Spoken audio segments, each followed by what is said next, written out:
show you how to remove this mirror here and how to replace this indicator here. So I'm gonna attempt to take this off by pulling out the glass.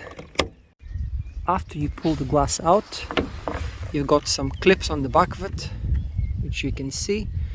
These are the clips on all four corners. So this comes out of here, and then you're gonna see a couple of screws. Now don't get confused with the T20 here. It is gonna be this one here. This is a T10, so this is Torx 10. Gently take the screw out.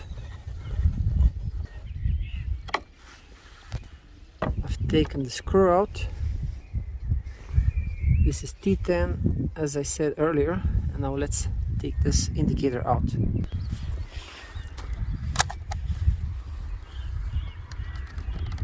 Slide it out gently.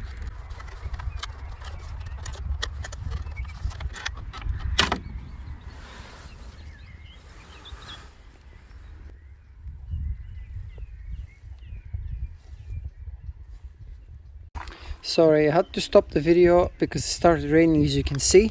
So basically the whole trick is to push this, to insert it into the connector here, and then secure it with the T10 bolt from the inside, and then just push the glass back in place, and that's the job done.